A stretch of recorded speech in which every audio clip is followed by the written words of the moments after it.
गादीवर पडणार होतं ते पाऊल वनवासाच्या दिशेनं पडतंय.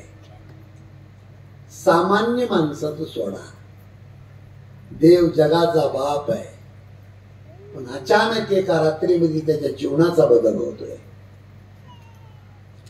याचा अर्थ रामायण चघळून खायची वस्तू नाही की कर्म देवाच्या बापाला सुद्धा सुटत नाही, हे त्याचं उत्तर आहे. कोणी असू द्या, माणूस अंधारात पाप करतोय पण फेड अंधारात नाही. तुम्ही जरा शहाणे व्हा. कोणताही माणूस असं पाप करताना त्याला वाटतंय मला कोणी पाहत नाही, पण पाहणारा किती डोळस आहे, हजारो डोळ्याचा मालक आहे. मला माझी विनंती आहे, कर्म नाही कोणी सोडू शकत. नाटक म्हणून माणसाने जीवन कधी जगू नये महाराज. अष्टगंध लावतो माणूस, सकाळी मंदिराच्या समोर जाऊन नाटक करतो, देवा माझं भलं कर. खूप मोठी चूक हे बोलतानाच, देवा माझं भलं कर. गोळवे सर, देव कधी कोणाचं भलं करीत नाही, देव कधीच कोणाचं बुरं करीत नाही. भोगतो ती आपल्या कर्माचे फळ असते. इराणी माळ लोकाला खोटं बोलायचं, सकाळ संध्याकाळ देवा माझं भलं कर. कर्ममुखीचं वाक्य वापरत नाही तुम्हाला मी. घराचे दगड नाही राहिले शिल्लक काही माणसाच्या. घराची घर संपले आणि घरांनी टुकरं नाचत येत. काय बाबा, चोऱ्या करताना लय समाधान वाटत होतं तुला, आणि जो करील तो भरील, कोणाच्या बापाचं जाणार नाही. सांगून सांगून गेले माऊली दादा, संत भगवान बाबा, अरे बोकड कापू नका. आपल्या धर्मामध्ये कुठल्या साधून सांगितलं बोकड कापायचं गोंधळामध्ये? एखाद्या बाईने मला मंडप मध्ये उठून सांगावं की चाकरवाडीचे माऊली दादा म्हणजे बोकड काप. ऐकलं कधी तुम्ही? तुम्ही अंगातवालीच ऐकलं. एवढे मोठे संत समोर पुरून टाकले आपण, पण आपला बदल नाही झाला महाराज कधी. कापा, कोणाच्या बापाचं काही जाणार नाही. कुणीही असेल, माझ्यासारखा महाराज असेल नाही तर त्याचा बाप असेल, तुम्ही असताल नाही तर तुमचा बाप असेल. केलेल्या कर्माची सुटी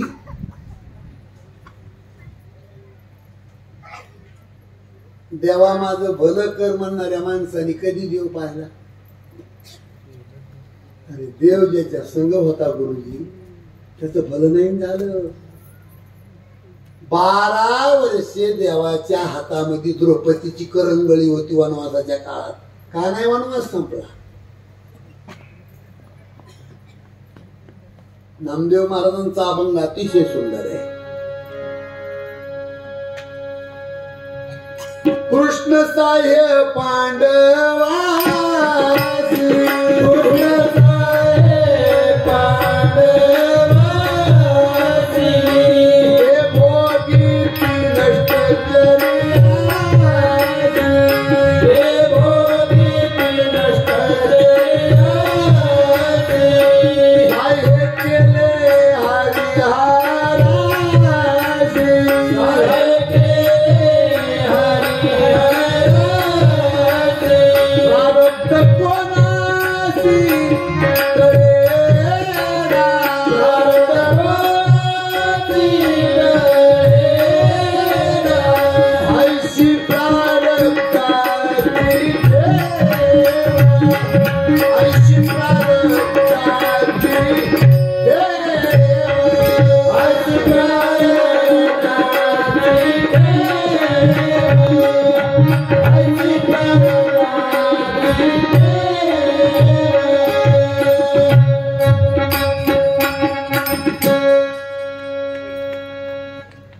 झाले भिक्षुक पांडव राज्य घोडे भाग्य सर्व सांडियाला ठाव प्रारब्धे ऐशी प्रारब्धाची ठेव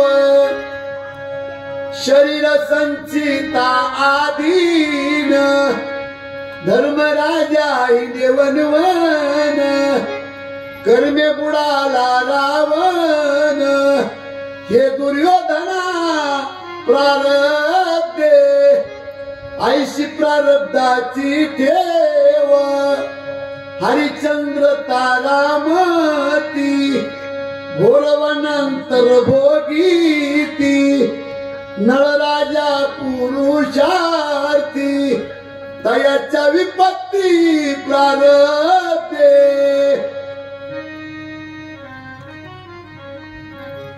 माणसं सोडून वाहण्यारात राहावं लागलं देवाला 14 वर्ष माणसं सोडून कोण आपण महाराज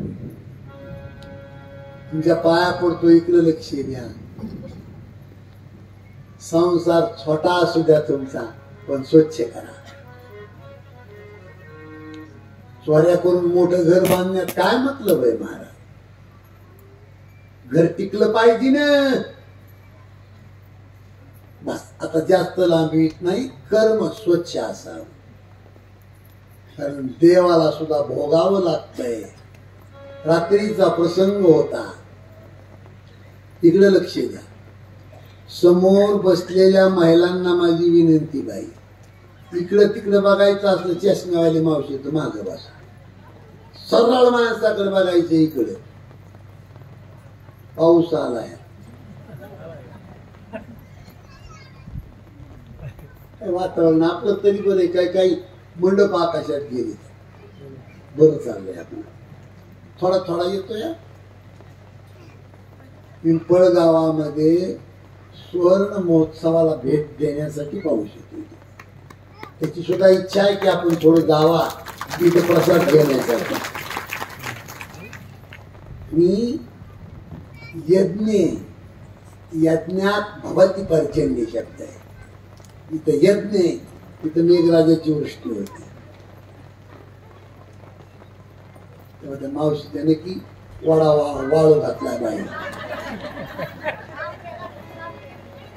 पापड्याने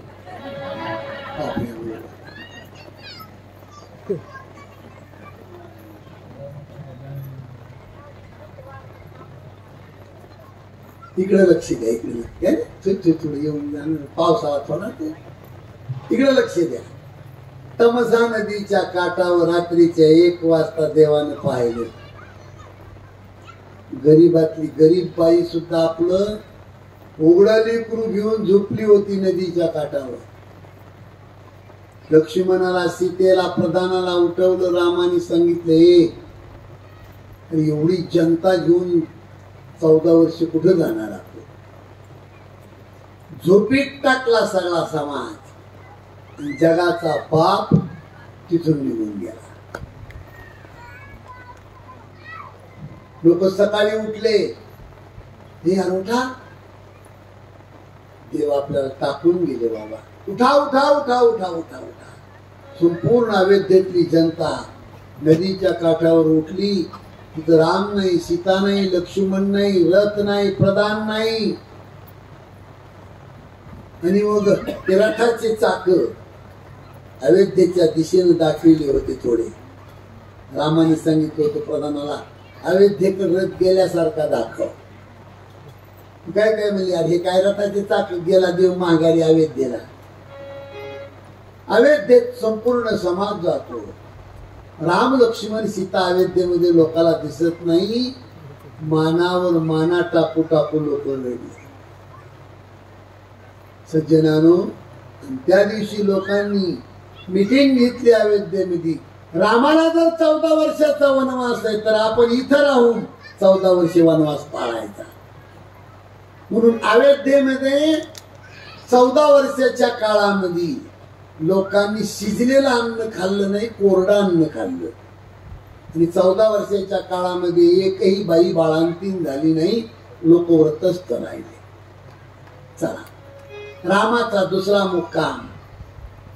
रस्त्याने रथ चालत असताना समोरून एक आर्दांड भिलांचा राजा गोहक त्याचं नाव आहे. रामाच्या रथासमोर धरणीवर साष्टांग दंडवत घेतला. जगाच्या बापांनी खाली उडी टाकली महाराज. आणि धरणीवर पडलेला तो भील उचलून आपल्या कवटाळ्यामध्ये घातला. त्यावेळेला तो भील म्हणतो, दुरून बोला महाराज, दुरून बोला, मी भील जातीचा आहे, दुरून बोला. 50 फुटाहून लोक आम्हाला जवळ येऊ देत नाही, मी खाल्ल्या जातीमधला आहे, देवा दुरून बोला. त्यावेळेला रामाच्या डोळ्यामध्ये पाणी आले. ए भील दादा, अरे ही जात माणसानं तयार केली. कसली जात आहे? जात तुम्ही आम्ही आपल्या पोळ्या भाजून घ्यायला तयार केली, जात नाही बाबा.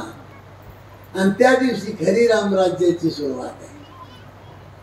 एखादा माणूस हातामध्ये माईक घेऊन स्टेजवर भाषण करतो. इकडे लक्ष द्या. ओय, आम्हाला मतदान करा, आम्ही रामराज्याची स्थापना करू. आम्हाला मतदान करा, आम्ही रामराज्याची स्थापना करू. वागा, हातात माईक घेऊन भाषण ठोकल्यानं रामराज्य स्थापन होत नसतंय.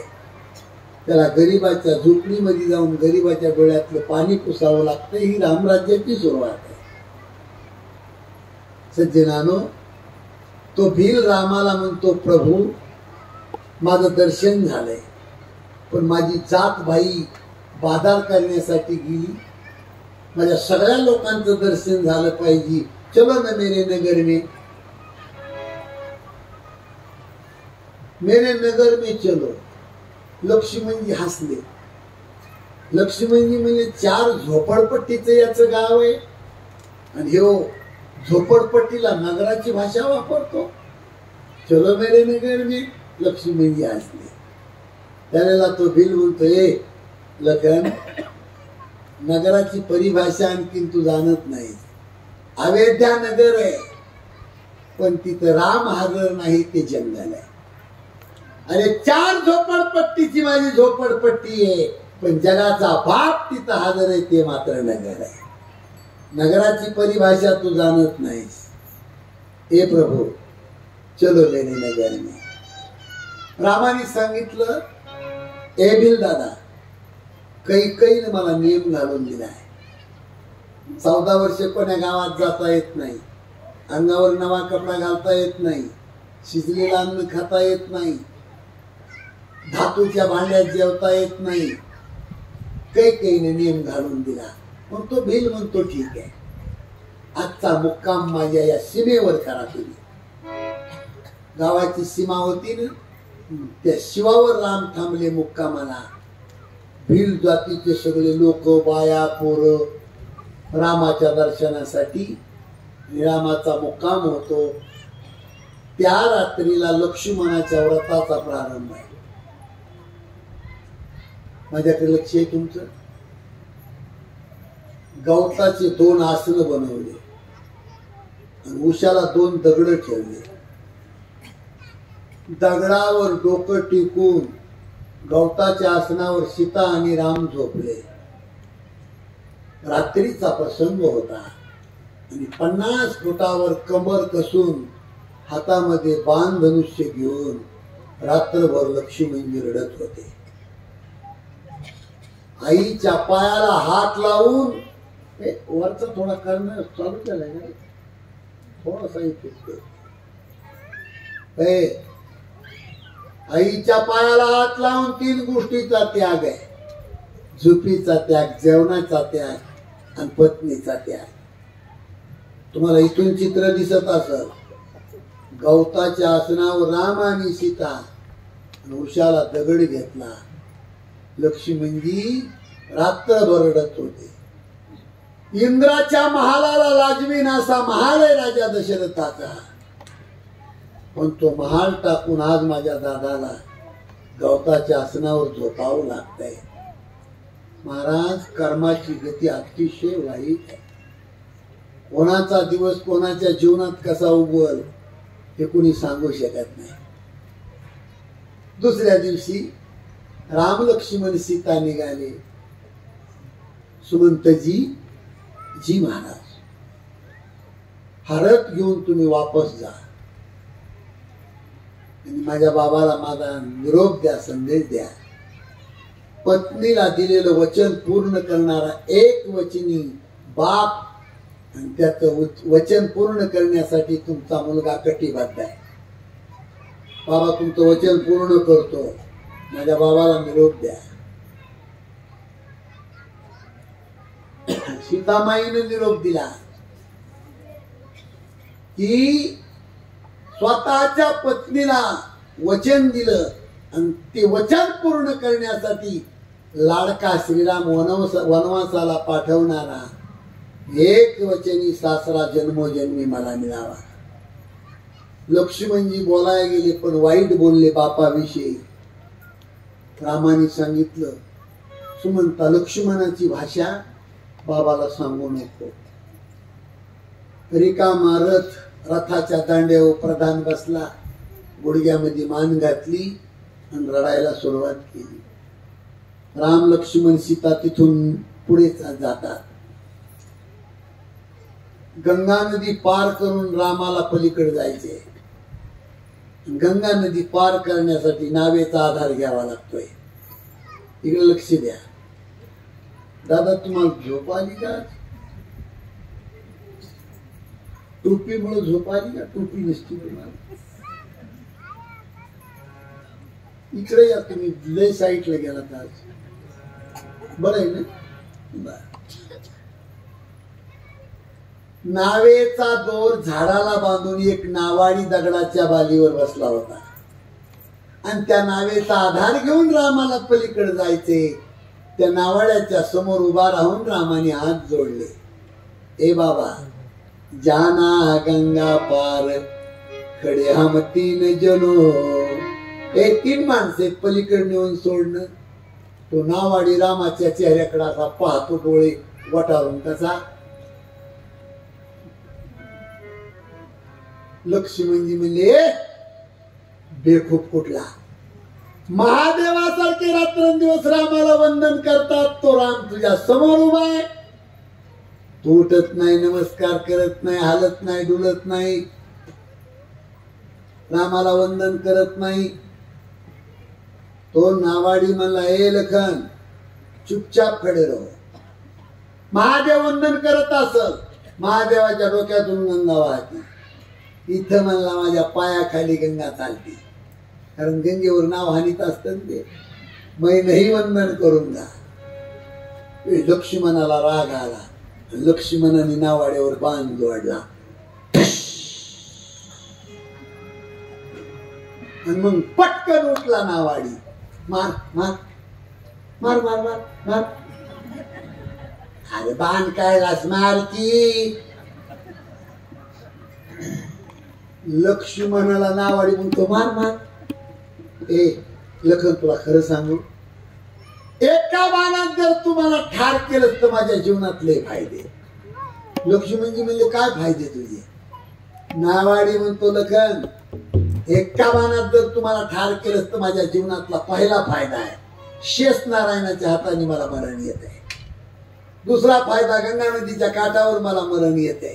आणि तिसरा फायदा, माझ्या अंत्यविधीला रामाला हजर राहावं लागते. आणि चौथा फायदा, जे अंत्यविधीला हजर राहतं त्याला दावा केल्याशिवाय जाता येत नाही. पाचवा फायदा, मी मेल्यावर माझे बालबच्चे, पत्नीचे डोळे रामाला पुसावे लागतील. मार बाण मार मला. लक्ष्मणजी कशाला बाण मारतो? गपचूप बाण ठेवून दिला.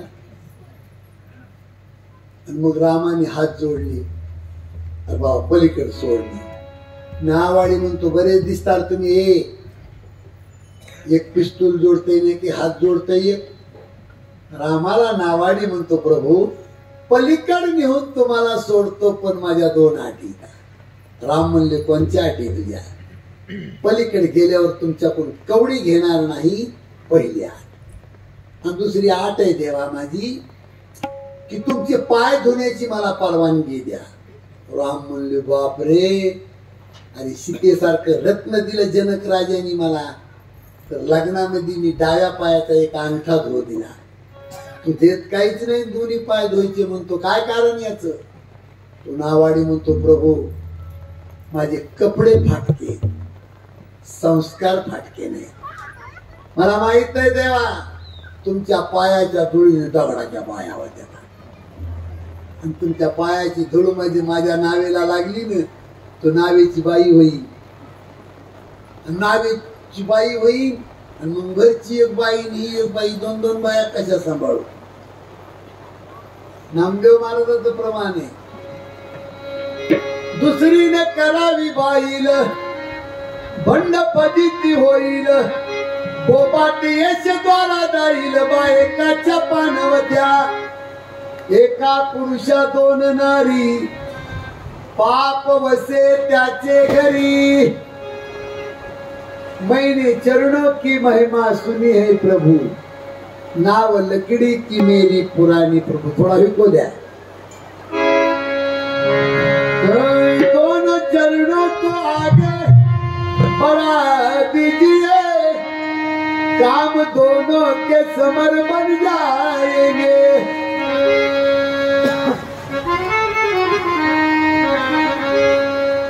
मैंने चरणों की महिमा सुनी है प्रभु, नाव लकड़ी की मेरी पुरानी प्रभु.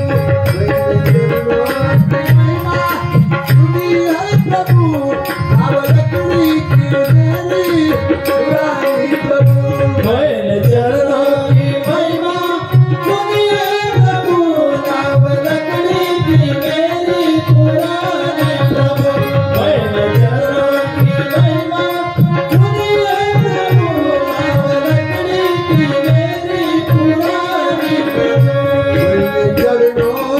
चरणों की महिमा सुनी है प्रभु, नाव लकड़ी की मेरी पुरानी प्रभु. मैंने चरणों की महिमा सुनी है प्रभु, नाव लकड़ी की मेरी पुरानी प्रभु.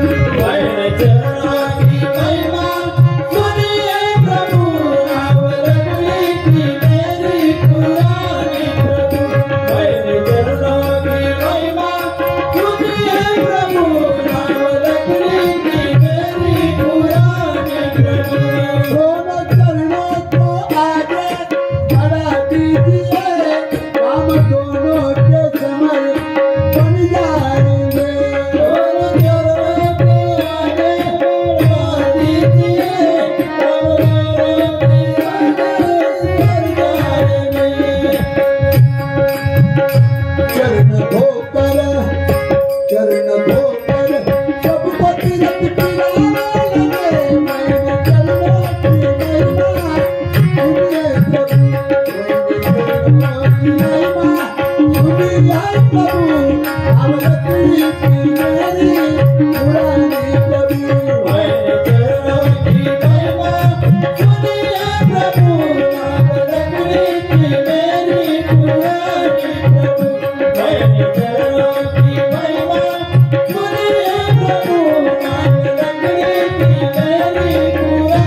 मैंने चरणों की महिमा सुनी हे प्रभू. तुमच्या पायाच्या धुळीने दगडाच्या बाया होत्या. तुमच्या पायाची धूळ जर माझ्या नावेला लागली तर नावेची बाई होईल. दगडाची बाई व्हायला वेळ नाही लागला. अहो ए प्रभू, दगडापेक्षा लाकूड तर नरम राहते. नाव लाकडाची आहे. मला पाय धुण्याची परवानगी द्या. राम म्हणले धु माझे पाय. परवानगी मिळाली. आता नावाड्यानं पाय धुवातले तेव्हा ते नदीच्या काठानं पळत आहे ते तिकडं.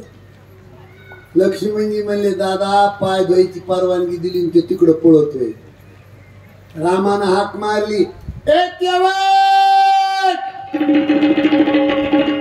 कहा भागताय मेरे भाई. तो केवळ तिथूनच म्हणतो प्रभू माझे कपडे फाटके, संस्कार फाटके नाहीत. जीवनात एखाद्या वेळेस काही मंगल कार्य करण्याचा प्रसंग आला तो सोबत बायको असावा म्हणला. तिला घेऊन येतो. लक्ष्मीजी म्हणले बरं एखादा घरी जाईल, बायका पोरं लेकरं बाळ घेऊन येईल. इथे येतील, आंघोळ्या करतील, कपडे बदलीतील. तर आपण असंच उभा राहायचं का नदीच्या काठावर. राम म्हणले उभा राहत नाही तर करतो काय काय धावात उड्या टाकतो का. गंगा नदीचा काठ इथाला तो मालक आहे. त्याच्या पद्धतीने आपल्याला घ्यावा लागेल. त्याच्यातून थोडं थोडं शिकायचंय. लई श्रीमंत माणसांनी गरीबाच्या नादाला लागायचं नाही. त्याच्या पद्धतीने घ्यायचंय. ठीक आहे. घरी गेला नावाडी पत्नीला म्हणला गे पण या जन्मात पुण्य केलं असेल आपण. गंगा नदीच्या काठावर देवाचे पाय धुण्याचा योग आहे. चल चल चल चल मावश्या हो. खोबऱ्यात तेल डोक्याला नव्हतं त्या बाईच्या. तिला पाऊस नाही, फेरन लवली नाही, टिकली नाही. वाकडं तिकडं 2-4 ठिगळाचं लुगडा अंगावर. तिकडं तिकडं झोपडीत बघती. धातूचं भांड सापडत नाही. मालकाला म्हणते अहो गरिबीला काही मर्यादा असावी. पाय देवाचे धुवायचे. देवाचे पाय धुण्यासाठी आपल्या घरात किमान जर्मनचं एखादं तरी भांड पाहिजे होतं. अहो प्लास्टिकचं तरी पाहिजे होतं. एवढी गरिबी देवानी का द्यावी आपल्याला.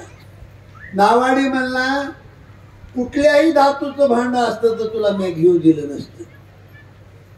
कारण माझा देव वनवासी आहे, त्याला धातूचं भांड चालत नाही. ती लाकडाची काटवट घे म्हणला आपली भाकरी करायची. अगं भाग्यवान आहे तापून लाकडाची काटवट आणली नवरा बायकोने. रामायणामध्ये त्याचे 3 भाव सांगितले. काळली लाकडाची काठवट. त्याचा पहिला भाव आहे, धातूचं भांड देवाला चालत नाही, देवव्रतच नाही. दुसरा भाव आहे, लाकडाची काठवट, त्याच्या देवाचे पाय धुतले, देव निघून गेला तरी पायाचं तीर्थ लाकडात मुरलं जात आहे. काही दिवस आणखीन आपल्याला स्वयंपाकाच्या रूपातून ते तीर्थ खायला मिळेल. तिसरा भाव आहे, ही काठवट दोन काम करायची. नावेत साचलेलं पाणी उपसायचं मी काम करायची आणि घरी स्वयंपाकाचं. आज रामाच्या पदस्पर्शाने नावेचा उद्धार होईल, काठवट तशीच घरी राहील पाणी उपसणारी. काठवटीचा सुद्धा उद्धार व्हावा म्हणून काठवट आणली.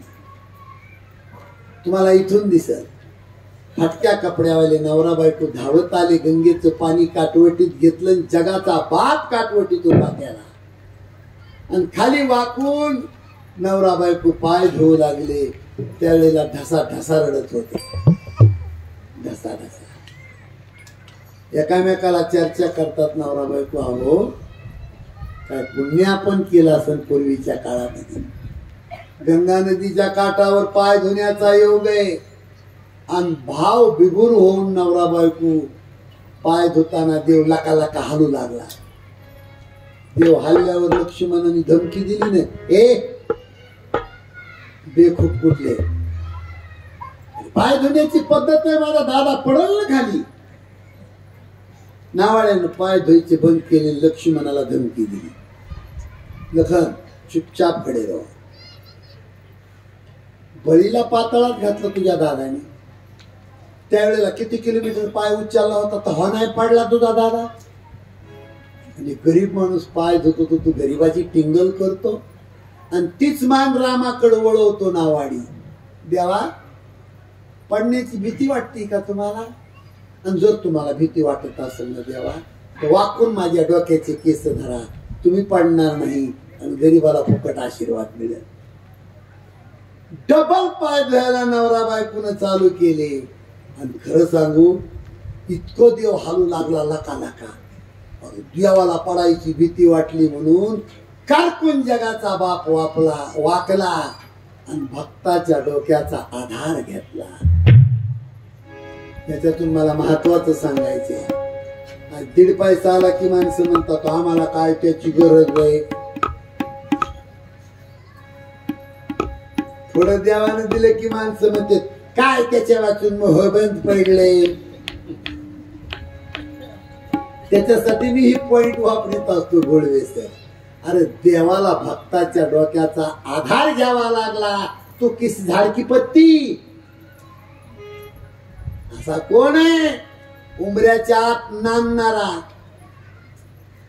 असा कोण आहे की कुणा वाचून कुणाचं भागत नाही? असा कोण आहे जगात? सगळ्याला कुणाचा नाही कुणाचा आधार घ्यावा लागतोय. आणि मग 33 कोटी देवानी गंगा नदीच्या काठावर फुलाचा वर्षाव केला. त्या काठवटीमध्ये तीर्थ साचलं. ए मेरे दादबाईनो, प्रभूच्या चरणाचं तीर्थ घेण्यासाठी या सगळेजण आणि मग भिल जातीच्या लोकांनी लाईन लावली. रामाच्या चरणाचं तीर्थ वाटायचा अधिकार कुणाला? नावाड्याला. नावाड्याला भिलाच्या बाया गडी लेकरं बाळ आणि तीर्थ वाटतो नावाडी. त्यावेळेला सीता लक्ष्मणाला काय म्हणते? बसा. सीता लक्ष्मणाला म्हणते, हो बापूजी चला की आपण बी लाईनीला, आपल्याला बी तीर्थ मिळेल, चला न. लक्ष्मणजी म्हणले, भावी आणि क्षत्रियाची राजकुमार कधीच कुणाच्या समोर हात पसरीत नाही. सीता म्हणती, माय तुम्ही क्षत्रियाचे राजकुमार कुणाच्या समोर हात पसरीत नाही आणि मग तुमच्याच भावाने नाव मागायला कसा हात पसारला? गपचिप लक्ष्मण लाईनीला गेले. शेषाचा आधार, या पृथ्वीचा आधार शेष नारायण, आदिमाया भगवती सीता माता आणि तीर्थ वाटायचा अधिकार संताला आहे. काला वाटू एकमेका वैष्णवनिका संभ्रम. काल्याच्या प्रसंगामध्ये तो विषय घेतला जातो. असो. आणि मग राम म्हणले बसू का आता नावेमध्ये. नावाडी म्हणतो हे प्रभू थांबा थोडं, तुमच्या पायापासून नावेपर्यंत मी पालथा झोपणार.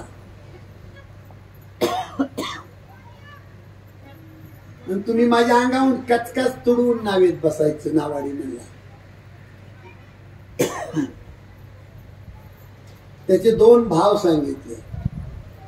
पहिला भाव आहे तुमच्या पायाला डबल माती लागू नये, आणि दुसरा भाव आहे भविष्य काळात या घटनेचा मला गर्व होऊ नये. माझा अभिमान कचकच तुडवून नावेत बसा. मला असं कधी वाटू नये की या पठ्याने एक दिवशी गंगा नदीच्या काठावर देवाचे पाय धुतले, हा माझा अहंकार तुडवून नावेत बसा. देवाच्या पायापासून नावेपर्यंत पालथा झोपला आणि त्याच्या अंगावरून जगाचा बाप नावेत जाऊन बसला. राम, लक्ष्मण, सीता, भिलांचा राजा, गोहक, नावाडी त्याची पत्नी सर्वजण नावेमध्ये बसले. नाव गंगेवर सुरू झाली.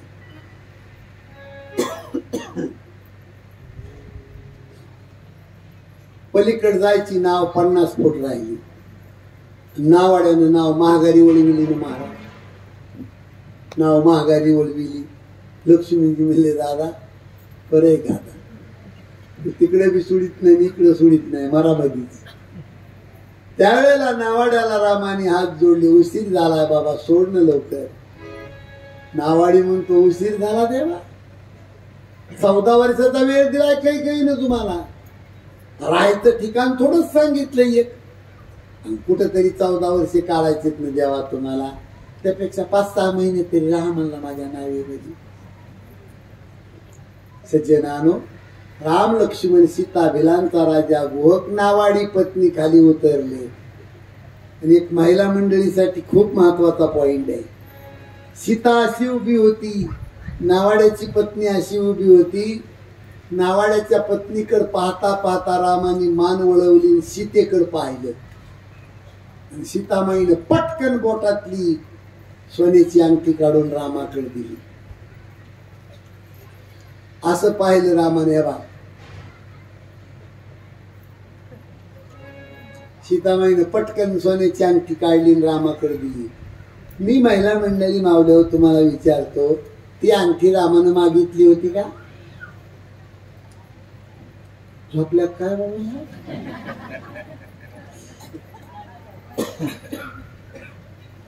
निस्ती मान वळवून सीतेकडे पाहिलं होतं. अंगठी मागितली होती. रामाच्या मनातला भाव सीतामाईने ओळखला, पाहिल्याबरोबर ओळखला. रामाच्या मनात काय भाव होता? जानकी, या गंगा नदीच्या काठावर नावाड्याच्या पत्नीला सुवर्ण दान करण्याची माझी इच्छा आहे. पण काय करू सीते, मला कैकेयीने भिकारी करून पाठवलंय. तुझ्या बोटात सोन्याची अंगठी आहे, ती काय इकडं असे राम म्हणले नव्हते. पण भाव सीतामाईने ओळखला आणि पटकन अंगठी काढून दिली. बाईला घरामध्ये नवऱ्याच्या मनातला भाव ओळखू आला तर घर मसन वाटायला चांगला नाही. तो मालकाच्या मनातला भाव बाईला कळाला पाहिजे घरामध्ये. हो, जाऊ द्या, त्या सोडून आता त्याच्यात जास्त डोकं लावित नाही, आपल्याला पुढे जायचे. सीतामाईने सोन्याची अंगठी लांबवली, रामानं ती अंगठी नावाड्याकडे पत्नीकडे लांबवली. अशी त्यावेळेला नवरा बायकोनी फुंदू फुंदू रडायला सुरुवात केली. फटक्या कपड्यावाला नावाडी आणि नावाड्याची पत्नी म्हणते, देवा, धनरूपी मायाच्या जाळामध्ये फसवून आम्हाला काय जोर लोटता तुम्ही? पण धनामध्ये गुंतणारे जीव नाहीत आम्ही. देवा, या गरीबाला कधी, आमची एकच इच्छा आहे देवा, रावणाला मारून वापस जाताना या 2 गरीब माणसाला विसरू नका. तुमची अवेद्या पाहण्याची आमची इच्छा आहे. महाराज, नावाड्यानी नावाड्याच्या पत्नीनी पाण्याच्या बाहेर नाव घेतली आणि त्या नावेची पूजा केली. ज्या नावेमध्ये माझे देव बसले त्या नावेनं संसार करायचा नाही. एवढंच नाही, नावाडे आणि नावाड्याची पत्नी दोघांनी डोळ्याला पट्टी बांधली, पट्टी. 14 वर्षासाठी ज्या डोळ्याने रामाचं देखणं रूप पाहिले त्या डोळ्याने नाशिवंत जग पाहायचं नाहीये. हो. आणि म्हणून जगद्गुरु तुकाराम महाराज वर्णन करतात, हे चिथोर बाकी आवडती देवा, हे चिथोर बाकी आवडती देवा, हे चिथोर बाकी आवडती देवा, हे चिथोर बाकी आवडती देवा.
राम लक्ष्मण सीता भिलांचा राजा गुहक तिथून प्रयागराज तीर्थावर जातात.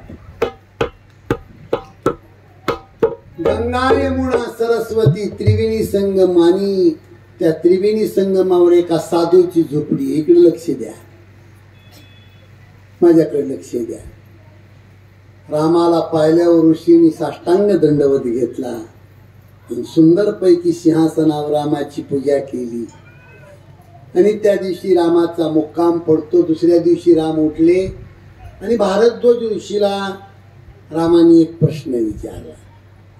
14 वर्षाच्या वनवासाच्या काळामध्ये रामाने 3 ऋषीला 3 प्रश्न विचारले. भारद्वाज ऋषीला रस्ता विचारला, वाल्मिक ऋषीला राहण्याचं ठिकाण विचारलं आणि अगस्त्य ऋषीला राक्षस मारण्याचे मंत्र विचारले. हे 3 प्रश्न रामाने या 3 ऋषीला का विचारले?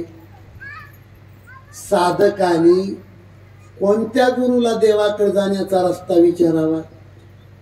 ज्या गुरुच्या जीवनात 3 गोष्टी एकत्रित असतील, भक्ती, ज्ञान आणि वैराग्य. इथं भक्ती यमुना आहे. हे भक्ती, कर्म आणि ज्ञान असं सांगितलं. भक्ती यमुना आहे, कर्म सरस्वती आहे आणि ज्ञान गंगा. या त्रिवेणी संगमावर भारद्वाज ऋषीचा आश्रम आहे. बाबा, मला जंगलात जाण्याचा रस्ता सांगा. 50 शिष्यापैकी 4 शिष्य रामाच्या सोबत पाठवले. 4च का पाठवले? 4 शिष्य 4 वेदाचं प्रतीक आहे. देवाकडे तुम्हाला कसं जायचं हे शिकवण्यासाठी 4 वेद आहेत, म्हणून 4 शिष्य. आता चला पुढं. 4 शिष्य राम लक्ष्मण सीता भिलांचा राजा गुहक, 8 मूर्ती, चित्रकूटाच्या पायथ्याला मंदाकिनी नावाची नदी आणि त्या नदीच्या काठावर लक्ष्मणाने 2 पर्णकुट्या बनवल्या. एक पर्णकुटी राम सीतेसाठी आणि एक पर्णकुटी लक्ष्मणासाठी. असे काही दिवस गेले आणि रामाने त्या गुहकला विनंती केली की जा बाबा, वापस जा. वनवास 14 वर्षाचा आमच्यासाठी तू वापस जा. आता रामायण अयोध्येकडे वापस फिरलं. थोडं इकडं लक्ष द्या. तो भिलांचा राजा गुहक रडत वापस निघाला. देव आपल्याला सोबत ठेवत नाही याचं दुःख झालं. गंगा नदी पार करून अलीकड त्या भिलांचं गाव श्रंगवेरपूर, तिथं प्रधान रिकामा रथ घेऊन रथाच्या दांड्यावर गुडघ्यात मान घालून रडत होता. तो अजून उठला नव्हता आणि त्या खांद्याला येऊन हात लावला गुहकनं. सुमंतजी, ओ सुमंतजी. मग गुडघ्यातून मान काढली आणि त्या गुहककड सुमंत प्रधानांनी पाहिलं. गुहक, जी महाराज. गुहक, रामाला वापस नाही आणलं तू? नाही महाराज, राम तर गेले 14 वर्षासाठी. डबल रडायला सुरुवात केली त्या प्रधानाने. ए गुहक, 14 वर्षासाठी राम जंगलामध्ये गेले आणि हा रथ घेऊन जर अयोध्येमध्ये मी गेलो तर हे काळ तोंड दशरथ राजाला काय दाखवू? अरे रिकामा रथ घर घेऊन जर मी अयोध्येमध्ये गेलो तर रामाचा बाप जगणार नाही. एक काम करतो प्रधाना, सुमंता. आपलं प्रधान म्हणतो, गुहक एक काम करतो, या गंगा नदीच्या काठावर 14 वर्षासाठी माझी झोपडी बनव. गांभीर्याचा प्रसंग आहे, माझ्याकडे लक्ष द्या इकडं. नाहीतर फेक या गंगा नदीच्या डोहामध्ये.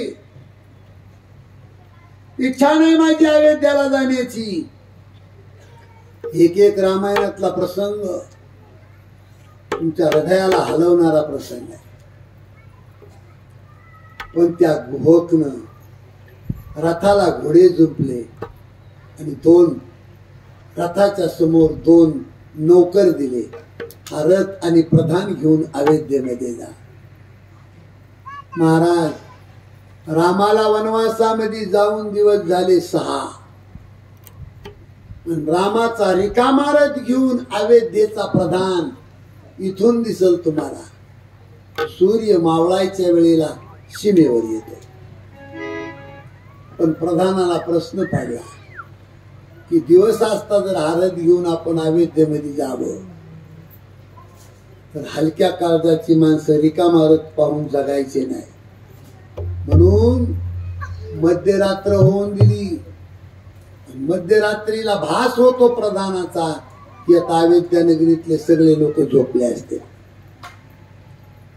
सजवला महाराज रथ, सज्ज केला.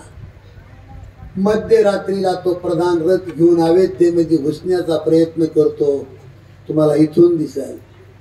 रथाच्या चाकाचा खडखडाट ऐकला आणि अयोध्येतली तरुण मंडळी त्या रथावर धावली. एकही अयोध्येतला माणूस झोपला नव्हता राम वनवासाला गेल्यापासून. ज्यावेळेला मोठा माणूस जातो ना त्यावेळेला समाज दुःखी हो. तुम्हाला खरं सांगा, स्वर्गीय गोपीनाथराव मुंडे 3 जूनला गेले हे जग सोडून. झोपले नाही लोक महाराज. एवढा दुःखी झाला समाज. म्हातारे माणसं म्हणले, ए पोराव, ए रथाचे पडदे वर करू नका. रथाचे पडदे जर तुम्ही वर केले, रथामध्ये जर राम नसल तर हलक्या काळजाचे माणसं जगायचे नाही. महाराज, रथाच्या घोड्याला मावश्यावर शिकवावं लागलं नाही. नेहमीप्रमाणे ते रामाच्या रथाचे घोडे कौशल्यामाईच्या महालाच्या दारात घेऊन आले. रथ वेळ कोणती होती? रामायण ऐकायला बसला तुम्हाला सांगतो मी मावश्यावर, मध्यरात्रीची वेळ होती. रथातून प्रधान हळूहळू खाली उतरतो आणि कौशल्यामाईच्या महालामध्ये जातो. 6 दिवसापासून रामाची माय महालाच्या चौकामध्ये बसलेली होती. कुठून पाणी सुद्धा पिली नव्हती. कुणीतरी सांगितलं जाते, कौशल्याबन सुमंतजी आलेत. सुमंतजी आलेत म्हणल्यावर रामाची माय 6 दिवसात उठून पाणी पिली नव्हती, पण कुठून बळ आलं पटकन उठली आणि महालाच्या बाहेर पळत सुटली. तिला वाटलं नक्की माझा राम बाहेर आला असं. आशा होती आईला. मावल्या हो, इथून दिसल तुम्हाला रथाच्या घोड्यानी रामाची माय पाहिली आणि घोड्यांनी उलटी मान हलवली. रामाचे घोडे, रामाच्या रथाचे घोडे रामाच्या आईला पाहून उलटी मान हलवतात. त्या मान हलवण्याचा अर्थ इथे लिहून ठेवला. ए कौशल्या माई, अंदर चली जा अंदर. 3 लेकरातून तुझं एकही लेकरू वापस आणलं नाही. घोडे घोडे मान हलवीत होते, पण तशीच रामाची माय आली आणि घोड्याच्या डोळ्यातलं पाणी पुसलं. मला इथून दिसल घोड्यानी रामाच्या माईच्या बगलामध्ये मान घातली आणि मुसमुसून घोडे रडू लागले.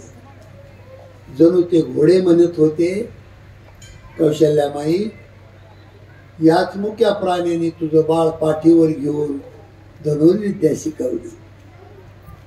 याच मुक्या प्राण्याने तुझं बाळ पाठीवर घेऊन लग्नाची वरात मिरवली. आई कौशल्या माई, आम्हाला माफ कर. याच मुक्या प्राण्याने तुझं बाळ पाठीवर घेऊन 14 वर्षासाठी जंगलात पाठवलं. आई आम्हाला माफ कर. घोडे रडत होते घोडे. तशीच कौशल्या माय पाठीमागे येते. मावल्या हो, इथून दिसेल तुम्हाला. आशा होती, रथाच्या पाठीमागे आली आणि रथाचा पडदावर केला. रथामध्ये राम दिसला नाही आणि मग रथाच्या चाकावर रामाच्या माईनं फाड फाड फाड फाड डोकं पडवलं. महिला मंडळींनी धरून महालामध्ये नेली रामाची माय. लसराला बाजूला दिवस तर डबल साखर दिल्यावर माघारीच येईन मी ते. अरे घ्यान ते बाई पुरी बाजूला गेली पुरी ते. ए पुरी खाली बस.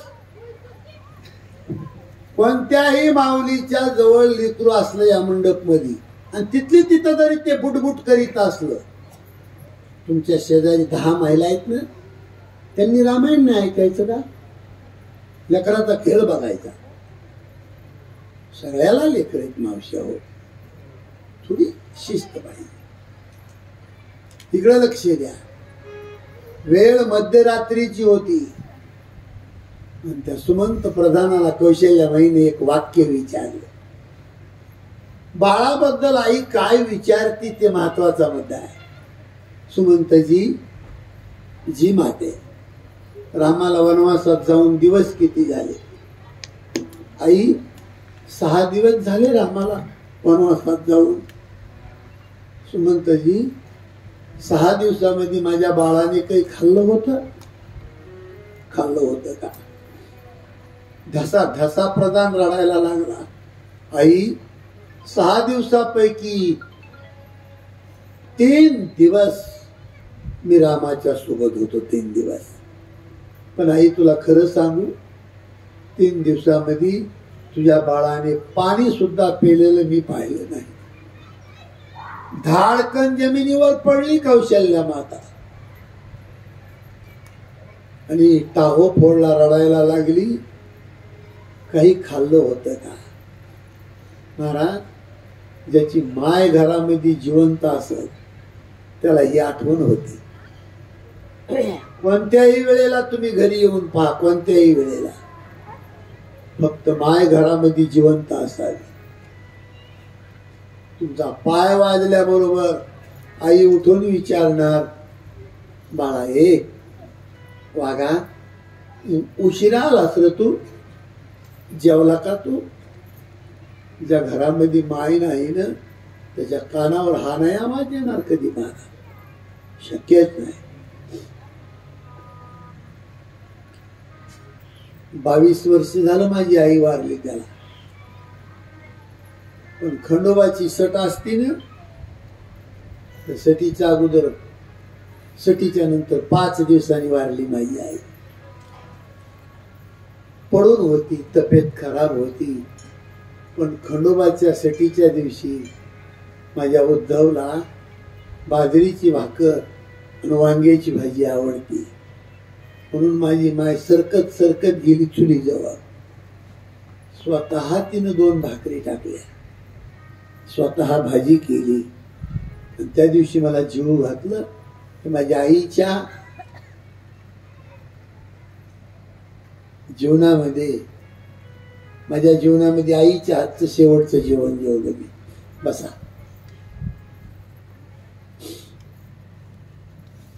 मावश्या हो, कधीही माहेरला जा तुम्ही, कधी बी माहेरला, फक्त बाईची माय माहेरामध्ये जिवंत असावी. तुम्हाला सांगू मावश्या हो, कितीतरी माझ्या मावल्या याच्यामध्ये मंडप मध्ये असत्या की माहेरातली त्यांची आई गेलेली असाल. बाई कधी जा तुम्ही, कधी बी गल्लीमध्ये भीक मागणार माय, पण मुलीची पिशवी रिकामी नाही होऊ देणार. 1-2 किलोची वस्तू तरी टाकणार माय तुमच्या पिशवीमध्ये. आणि ज्या बाईची माय मरण पावली त्या बाईच्या पिशवीची घडी कुणी उकलायची? स्वामी तिन्ही जगाचा, आई विन भिकारी. सबसे बड़ी है माँ, सबसे बड़ी है माँ, सबसे बड़ी है माँ, सबसे बड़ी है माँ, सबसे बड़ी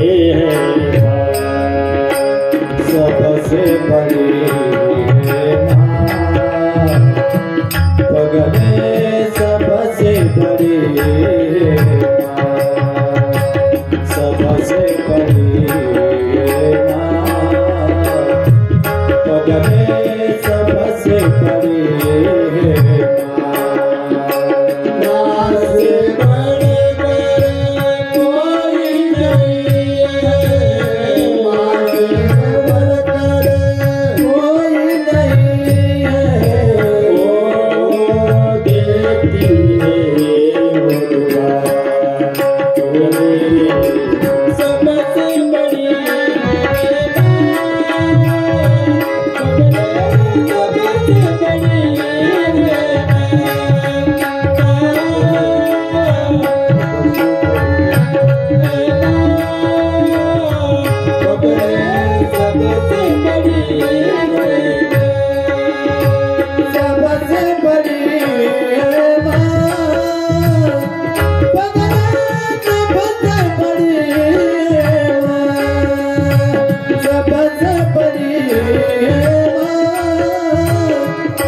वेळ रात्रीची होती, मध्यरात्र.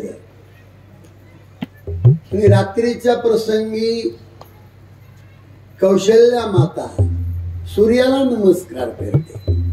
सूर्य असतो का रात्री? पण भावनेमध्ये सूर्य जन्माला येतो. माझ्या बोलण्याकडे लक्ष द्या. धरणी मातेला नमस्कार करते. एकनाथ महाराजांचा गोळा बोललाय, शांती ब्रह्म एकनाथ महाराज. राम माझा पायी गेला, रथ कारे तो आणला. जमिनीवर डोका पडती कौशल्या माता. धरणी माझे माय बहिणी, नको ऋतू राघव चरणी.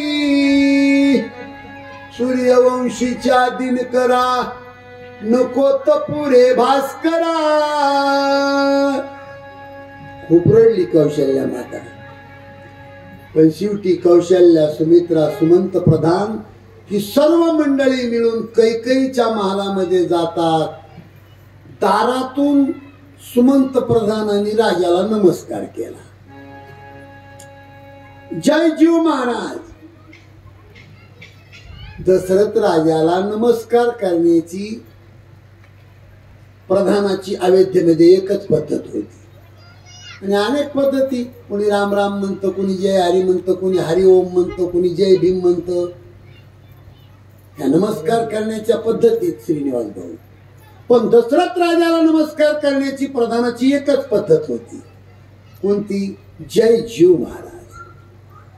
आता हा शब्द दशरथ राजाच्या कानावर पडला. इथून दिसल तुम्हाला रामाचा बाप पालत तोंड होत.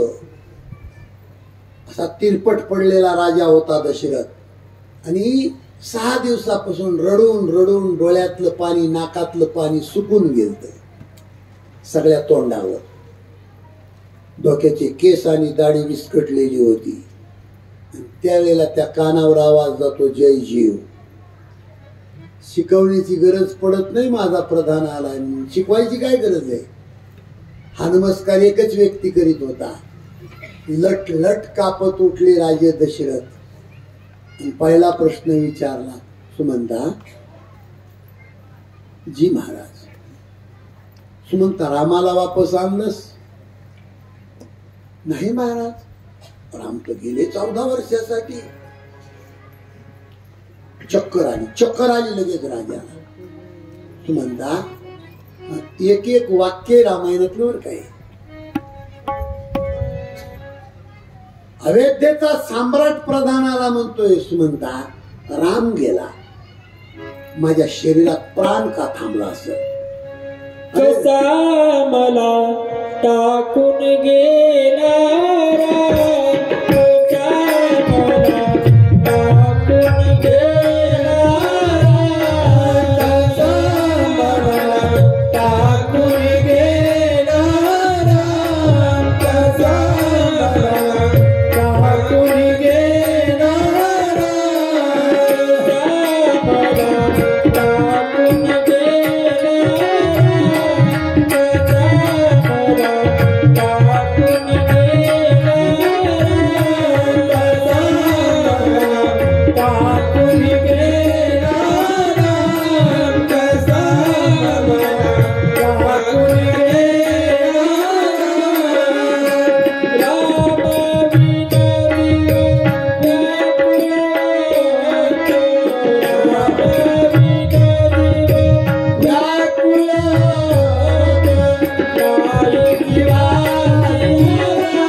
हे सुमंता, राम गेला, या शरीरामध्ये प्राण का थांबला असा?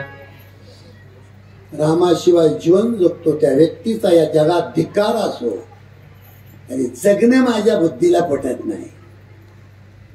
तुम्हाला मराठी कळती का? मराठी? अरे बापानं मूर्खपणा केला, गावामध्ये बापानं मूर्खपणा केला आणि त्याचा भोग मुलाला भोगायची पाळी आली. त्या बापाला जगण्याचा काय अधिकार आहे? रामायणाला चगळून नका खाऊ. मी रात्री चुंबला कीर्तनाला गेलो होतो, पण जेवता जेवता आदरणीय पूजनीय भगवान गडकर नामदेव शास्त्री यांनी 2 वाक्य वापरले आणि ज्ञानोबारायाची ओवी म्हणून दाखवली. अरे कलंकित माणसाला जगण्याचा काय अधिकार आहे? ज्या माणसाला कलंक असेल त्या माणसाने आत्महत्या केलेली परवडली. मी म्हणायचो माझ्या का फाशी घेऊन हे मेलं, त्यानं जायचं तिकडं हरिद्वारला, कुठं फाशी घेऊन का मेलं. ज्ञानेश्वर महाराजांनी सांगितलंय होळी म्हणून दाखवली शास्त्रीने की एखाद्या माणसाला जर कलंक असेल तर जिवंतपणी मरण नाही ते. बायकोचा ऐकून पालत थोबाड घालावं लागलं 6 दिवस. सगळा समाज म्हणत होता या म्हाताऱ्यासाठी तर राम वनवासाला गेला. दशरथ राजा म्हणला बापरे काय जगण्याचा अधिकार आहे मला लोकांमध्ये, कलंक लागला माझ्या तोंडाला. मरायच्या अगोदर दशरथ राजा यांनी कौशल्या माईला जवळ बोलवून घेतलं आणि कानात 2 गोष्टी सांगितल्या. कौशल्या येतो मी, पण माझी शपथ आहे तुला, मी मेल्यावर माझ्या प्रेताला कैकेयीला हात लावू देऊ नको. दुसरा मुद्दा आहे माझा कौशल्या, तू बुद्धिमान बाई आहेस या घरातली, मामाच्या गावाहून भरत रडत येईल, धूमधडाक्यानं राजगादीवर बसवून त्याचा राज्याभिषेक कर. येतो कौशल्याने, येतो. नाही महाराज, नाही कौशल्य येतो नाही. हे पहा इकडं लक्ष द्या. मारताना दशरथ राजाला समोर भिंतीवर एक चित्र दिसत होतं. त्या चित्रामध्ये श्रावण बाळाचे मायबाप श्रावण बाळ जळत होते, ते मारताना दिसत होतं. त्याच्यातून आवाज येत होता असाच मरशील, ए राजा दशरथा असाच मरशील. मारताना हे चित्र दशरथ राजाला दिसत होत. ए कौशल्या ते बघ चित्र. नाही महाराज. ए सुमित्रा तू बघ ते चित्र. नाही महाराज. ए सुमंता तू बघ. नाही महाराज. ते चित्र कुणाला बी दिसत नसतंय. शास्त्रामध्ये त्याला आगामी दुःख म्हणते. आपल्याला वाटतं माणूस मेलाय, पांढरे डोळे केलेले असतात, खालच्या पापण्यावरी गेलेले असतात, वरून पांढरे डोळे थोडे दिसते. आपल्याला वाटतंय तो माणूस मेलाय, पण तो मेलेला नसतो, केलेल्या कर्माची परीक्षा देत असतो. कवतुक वाटे व झाली या व्यंसाचे. काय काय जिंदगीमध्ये पाप केलं त्याची मोजणी चालू असते.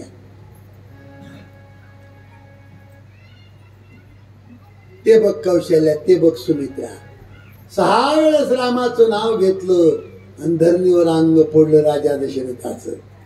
राम राम कही राम, कही राम राम कही राम, तनु परिहर राव गयो सुरधार.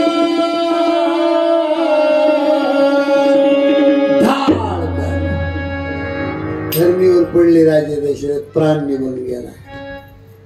कौशल्या नाकाला कापूस लावी ती, छातीवर हात ठेवी ती, हात हालत नाही, कापूस नाकाचा हालत नाही. आणि मग वशिष्ठ गुरुदेवाचे पाय धरले, फाड फाड फाड डोकं बडवून घेतलं. गुरुदेव गुरुदेव, अयोध्येचा सूर्य मावळला गुरुदेव, अब कैसा जिना गुरुदेव. सांगितलं वशिष्ठ गुरुदेवानी, कौशल्या राजा असेल नाही तर रंक असेल, ज्याचा जन्म झाला त्याचं मरण अटळ आहे. ज्याचा जन्म झाला त्याचं मरण अटळ आहे. आएगा सो जाएगा, राजा रंक फकीर, कित्ते शिंगा पर छेड़े कित्ते ने पेरे जंजीर. आजा मेला,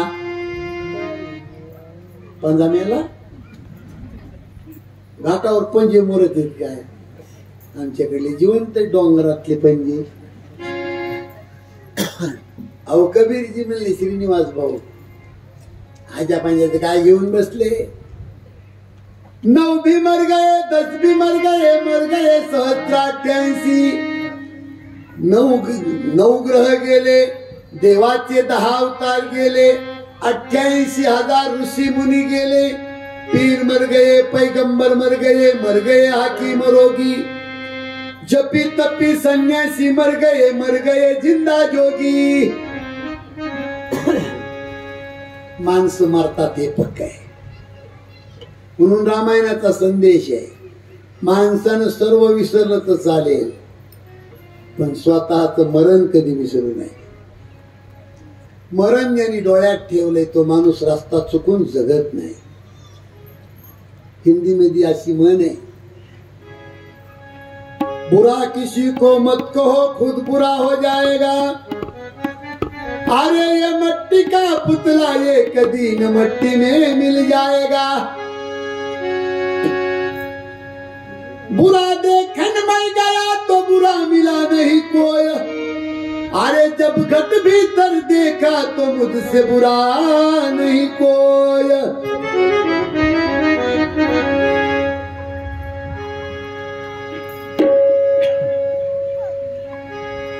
जिंदगी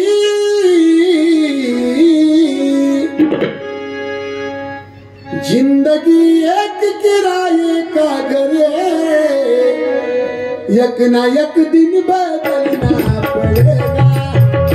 जिंदगी एक किराए का घर है, एक ना एक दिन बदलना पड़ेगा. जिंदगी एक किराए का घर है, एक ना एक दिन बदलना पड़ेगा. जिंदगी एक किराए का घर है, एक ना एक दिन बदलना पड़ेगा. बुरा किसी को मत कहो खुद बुरा हो जाएगा. अरे ये मट्टी का पुतला एक दिन मट्टी में मिल जाएगा. बुरा देखन में गया तो बुरा मिला नहीं कोई. अरे जब घट भीतर देखा तो मुझसे बुरा नहीं कोई. जिंदगी एक किराए का घर है, एक ना एक दिन बदलना पड़ेगा. जिंदगी एक किराए का घर है, एक ना एक दिन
प्रत्येकाला आहे.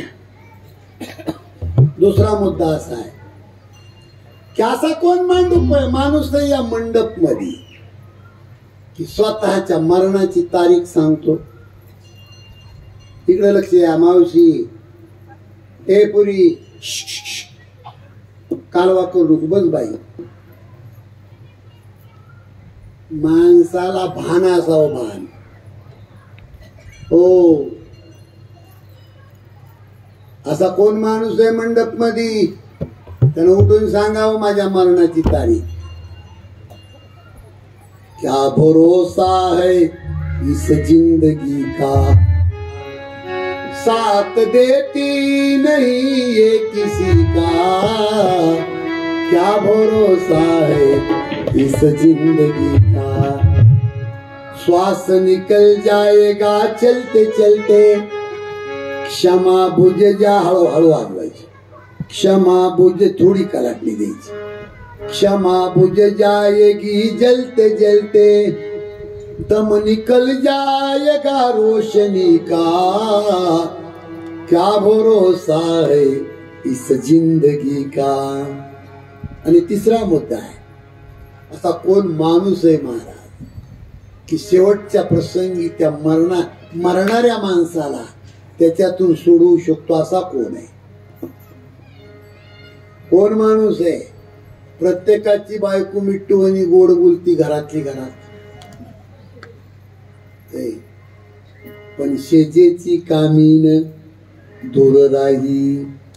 तुमच्या एकनाथ महाराजांनी अशी सांगितलंय की कलियुगातली बाई सोन्यावर जास्त प्रेम करील, धन्यावर कमी करील धन्यावर कमी प्रेम, पण तिची टक्केवारी कमी होईल जलशा गाईसारखी.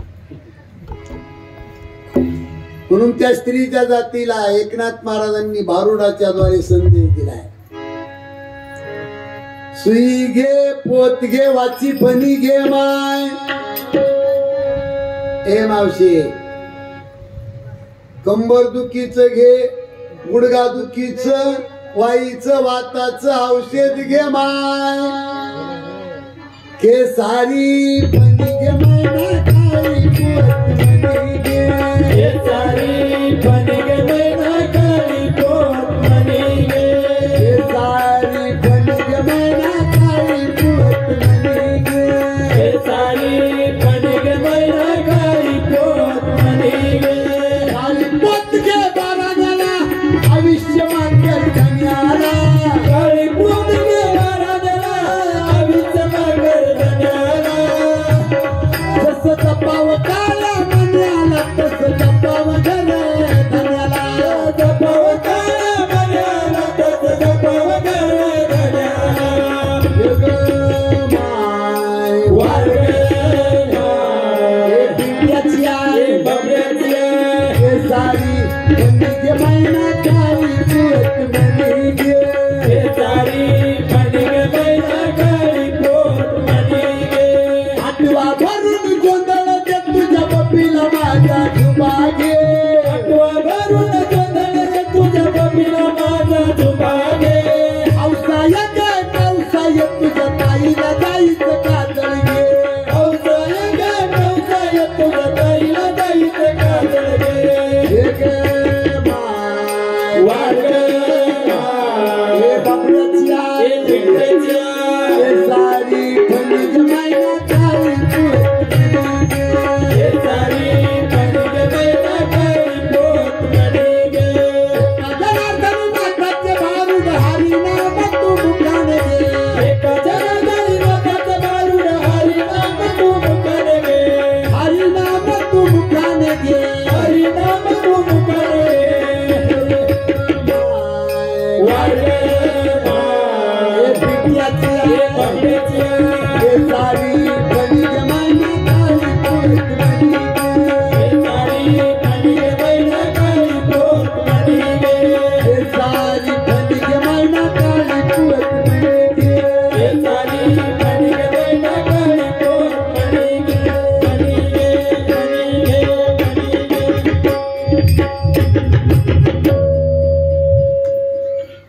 ए मावशी, ए चष्म्यावाले मावशी, काळी पोत घे बाराण्याला, आयुष्य मागर धन्याला, जस जपाव काळ्या मन्याला तस जपाव गरे धन्याला. घे ग माय आटवा भरून जोंधळ दे तुझ्या बबीला माझा आजोबा गे.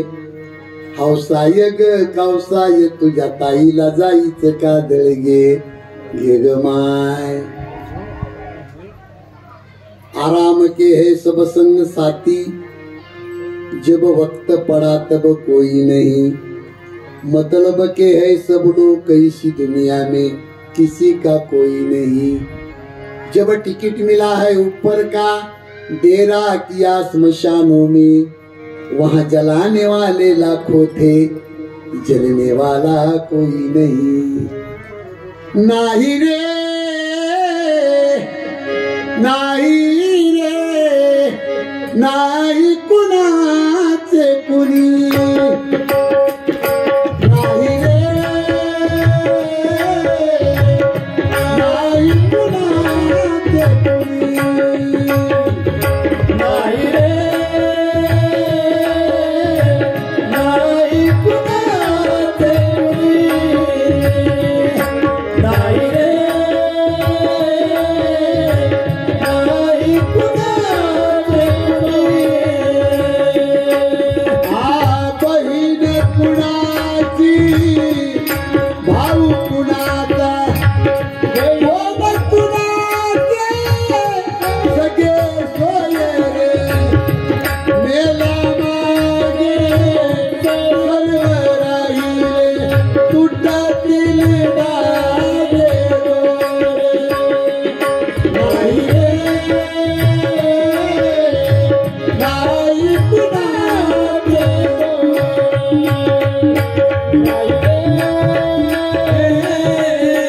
नाही कुणाचे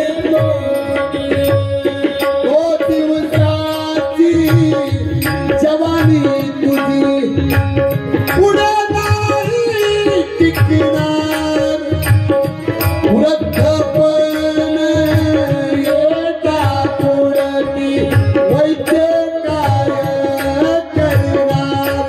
नाही रे ओ नाही.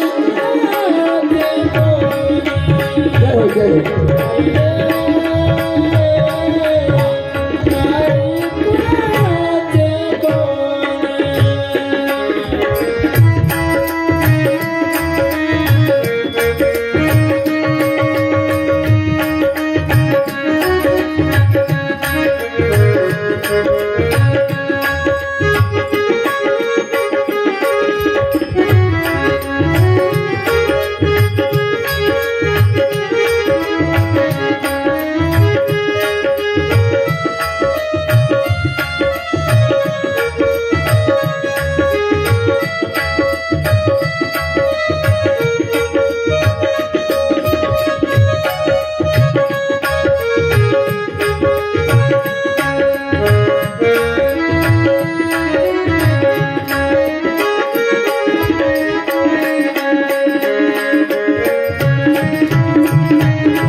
पिंपळगावामध्ये